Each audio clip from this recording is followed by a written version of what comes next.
1. You will hear a telephone conversation between a language student and an advisor. First, you have some time to look at questions 1 to 6.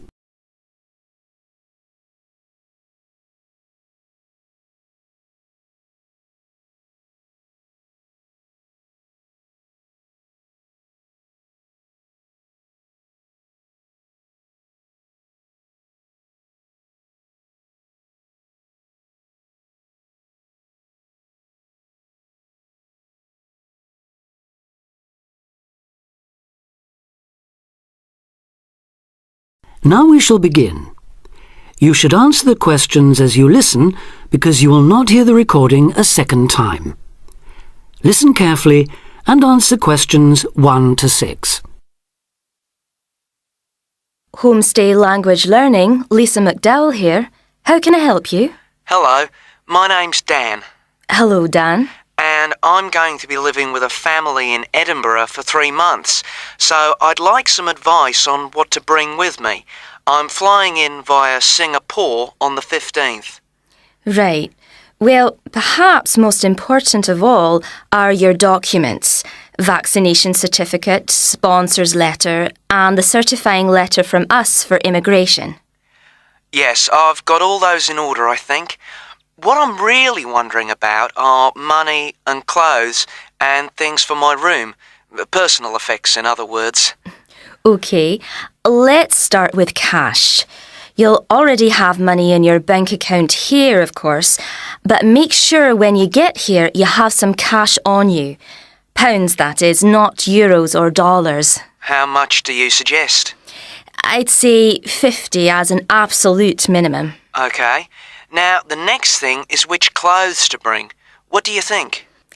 Well, as I'm sure you know, it can get pretty cold here, so you will need some warm clothing. There are shops near here that sell winter clothes quite cheaply, so you really don't need to bring much. Do make sure, though, that you have at least one thick sweater and a jacket with you when you arrive here. The temperature's likely to be a lot lower than in Singapore. Thanks for the warning.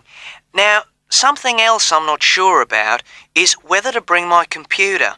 It's a laptop, so it won't take up much room. 2 problems. Firstly, it might not be compatible with the electricity supply in this country. And secondly, there's a risk of it getting broken in transit. Someone travelling here had hers smashed only last month. But surely I can carry it as hand luggage. Usually, yes, but because of all the tight security right now, you may have to check it in.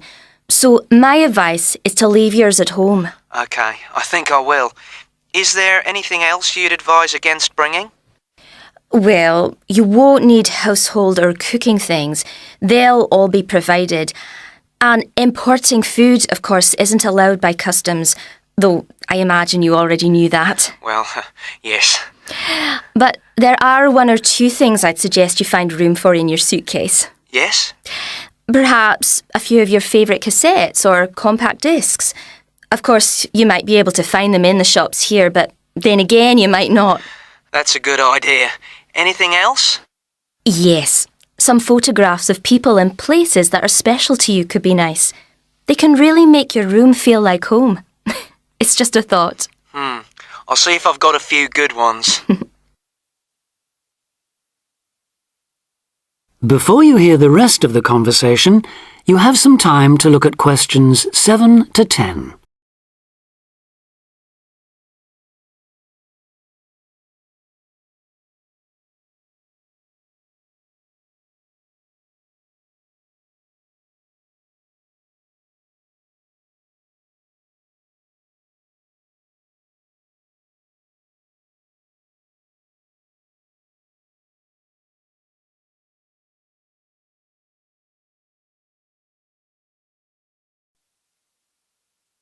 Now listen and answer questions 7 to 10. Just a few points about packing. Make sure all your cases are clearly labelled, in English, with your host family's name and address. Just in case they go missing on the way. It has been known to happen. What name do I write, by the way? It's Wark. Lewis and Amy Wark. So that's W-A-L-K? It's actually W-A-R-K. But we'll be posting full details to you later this week. Right, fine. And I'd better put some essentials in my hand luggage, enough for a night or two in case, as you say, anything happens to my main cases. Yes, I'd recommend a change of t-shirt and socks and so on, plus any medication you may need, and a toothbrush, of course. And my tights. Your tights? Yes, for the flight. Wearing them helps prevent deep vein thrombosis when you're flying long distances, not getting any exercise. Oh yes, I've heard about that. Now, talking about exercise, there's one last thing.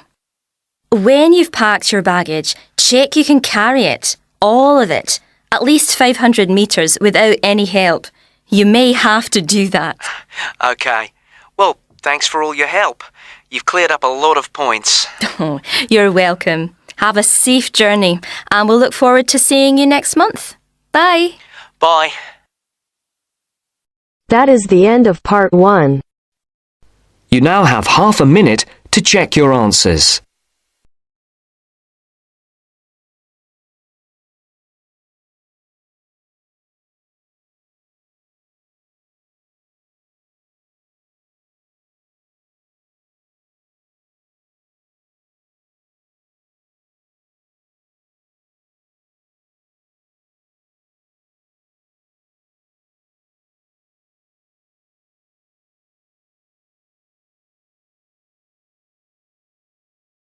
Now turns to part 2.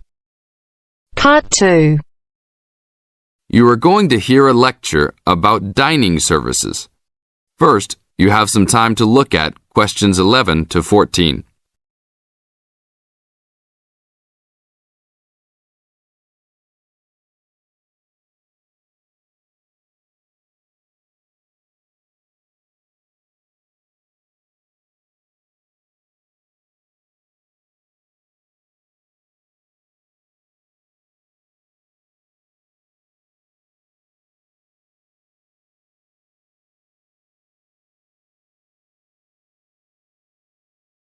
Now listen to the tape and answer questions 11 to 14. Welcome to the Dining Commons. This is the newest facility on campus, and I'm proud to say, also one of the best. I know that all university students miss eating home-cooked food. Well, this year, we are hoping to provide students with food and services that will make you feel at home, even without your family. The administration has been listening to the voice of the students.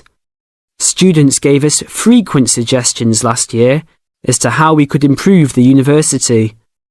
One of the most frequent suggestions was improving the dining options.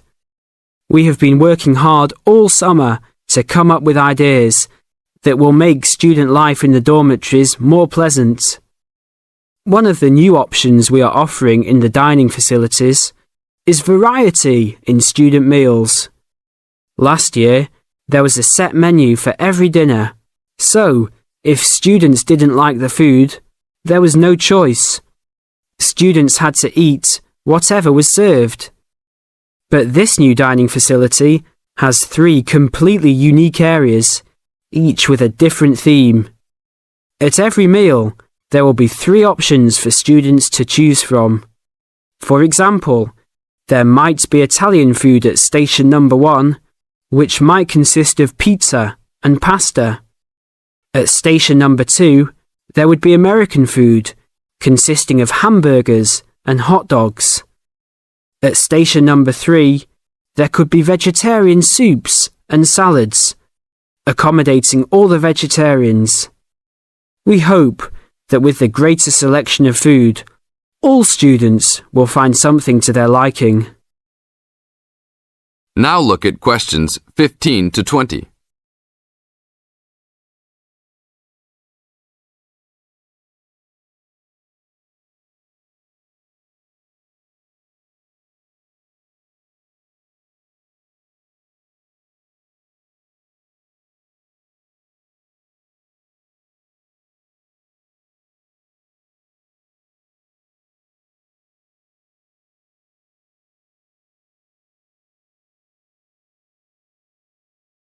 Now listen to the tape and answer questions 15 to 20.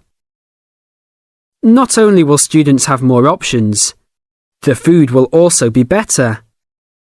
Each section of the facility will have a head chef. These are real chefs that have been trained in culinary school and have been hired specifically by the school to work in the dining facilities. All of the chefs have a speciality. The school is hoping that these chefs will prepare better tasting and more nutritious food. Every student will be able to make suggestions and also give their input as to which menus taste better. Last year, many students complained that the dining facilities didn't have very convenient hours. This year, we hope to change that. We will open for breakfast at 6 a.m. to accommodate all the early risers. In the evenings, we will open until midnight for all the students that like to go for a late night snack. The afternoons will still remain closed, but we will have a student store open that will provide all students with drinks and fruit.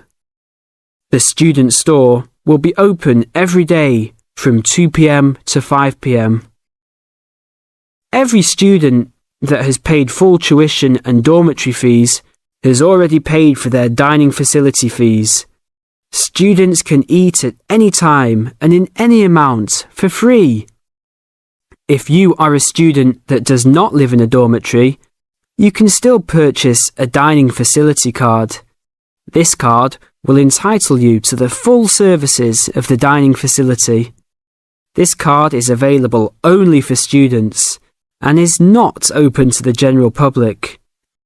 If you are not a student and wish to dine here, you must purchase meals at the door. There are a few rules to follow.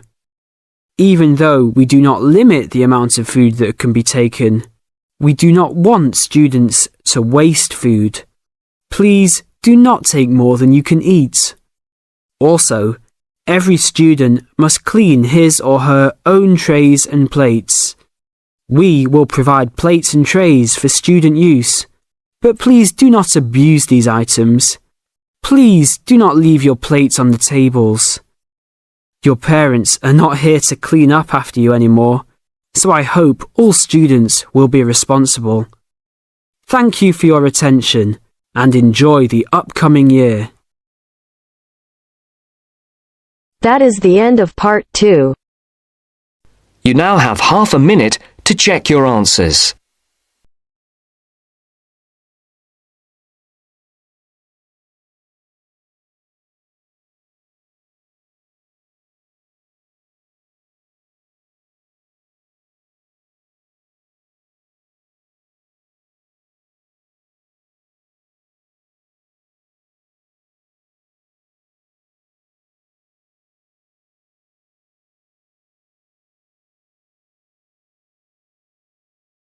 Now turns to part 3. Part 3. Richard Murray, a zoologist and popular TV personality, has been giving a talk on endangered species of wildlife to members of the Young Conservationists Association in a small town in the south of England. Listen to the extract from the discussion he had with two of the young people after his talk. First, you have some time to look at questions 21 to 25.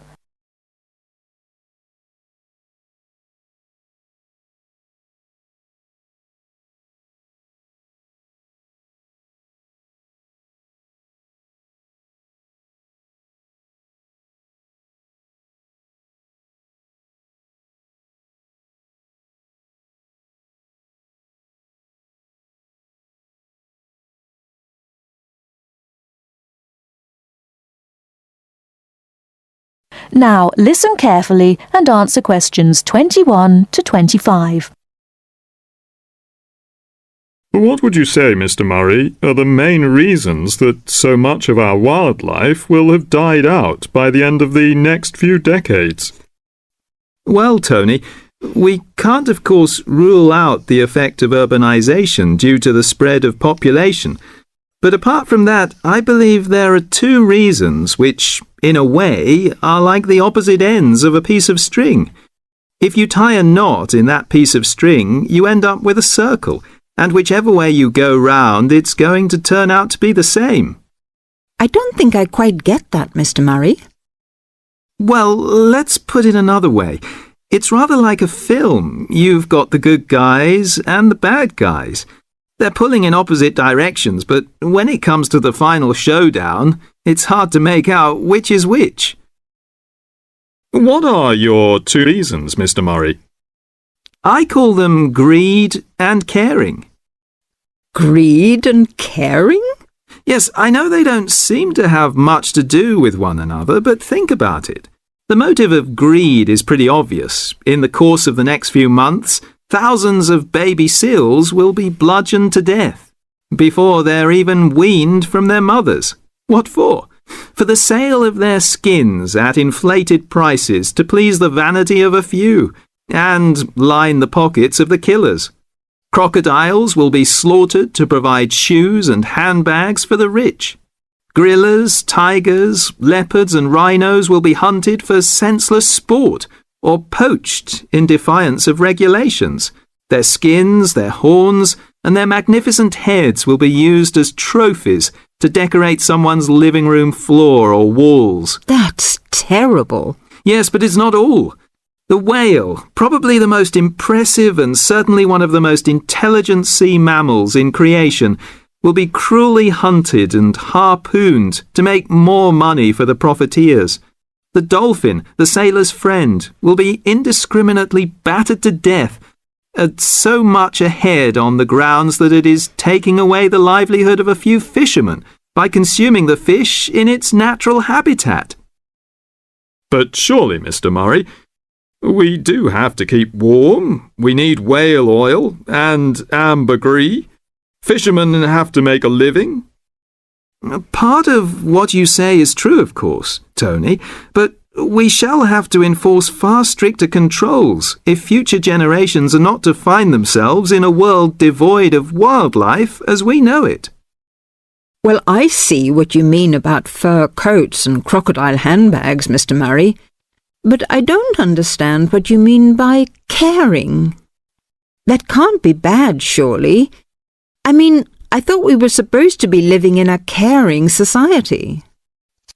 Well, so we do, in a way.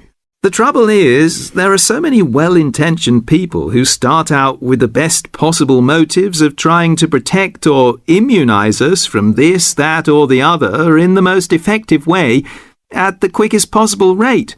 But in their enthusiasm, they lose sight of the long-term consequences.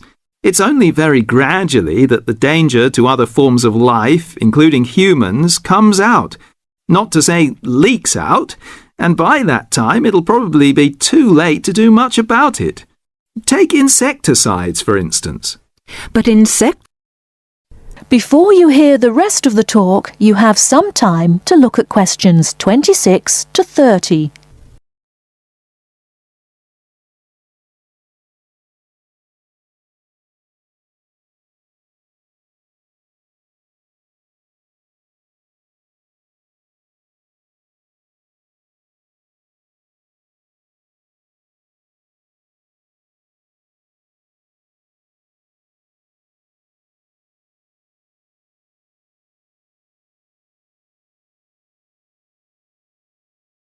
Now listen and answer questions 26 to 30.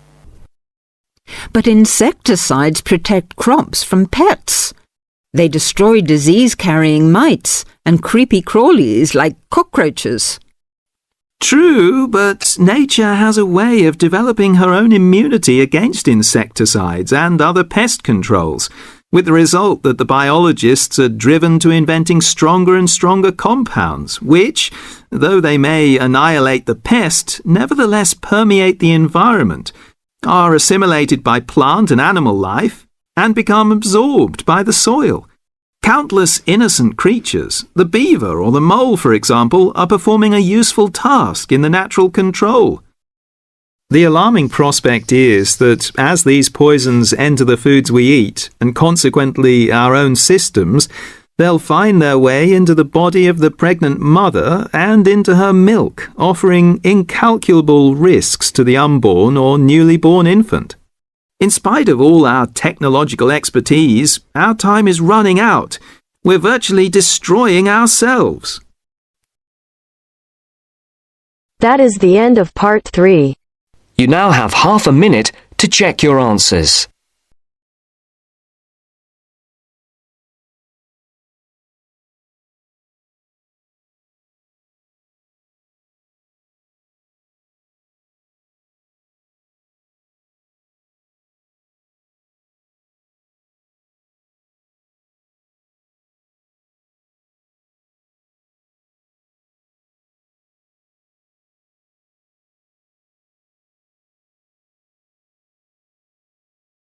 Now turns to part 4.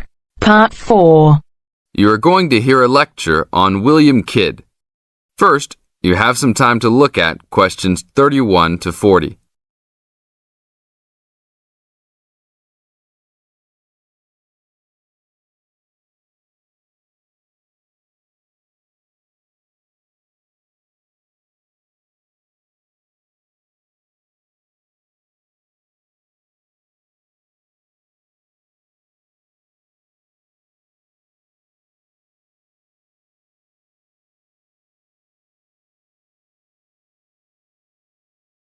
Now listen to the tape and answer the questions. 31 to 40.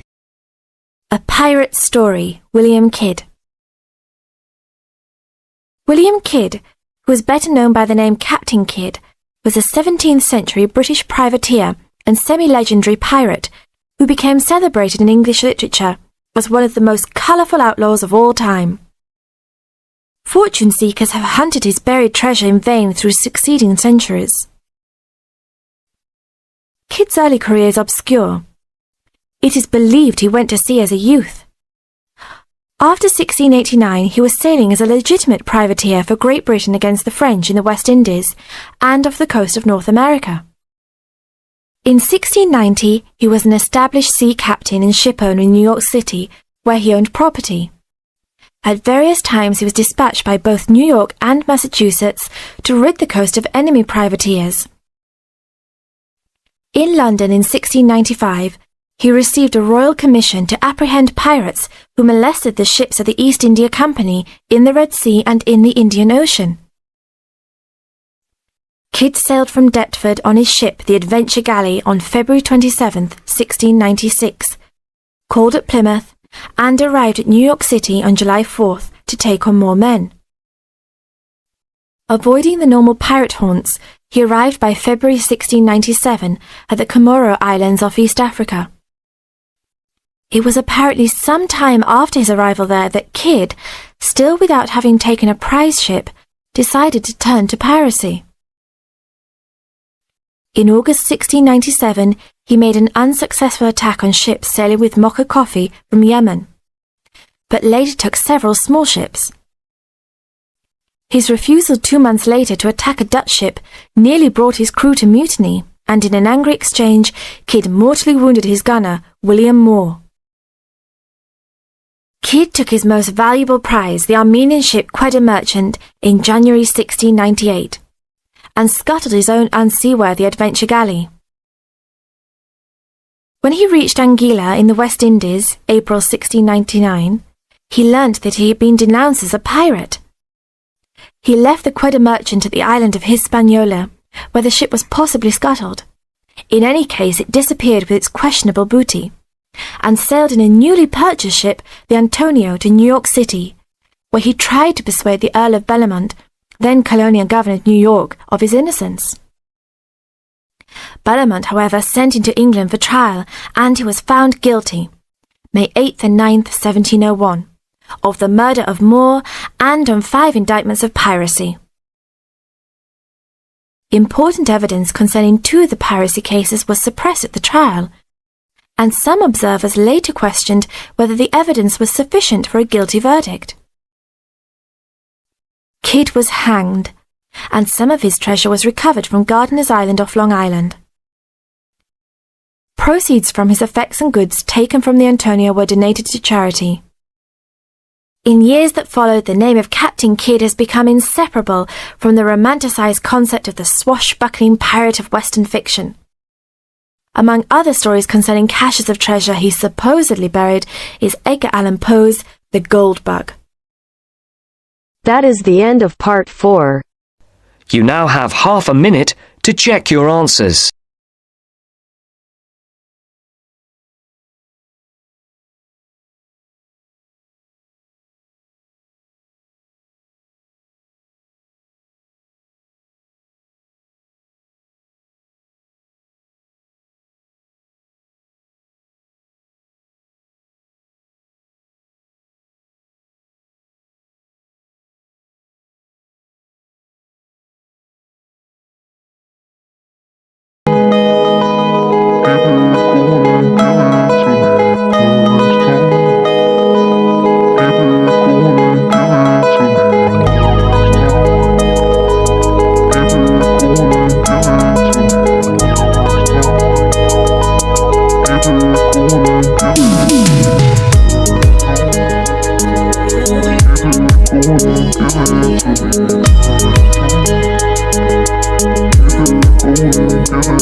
Give it to me.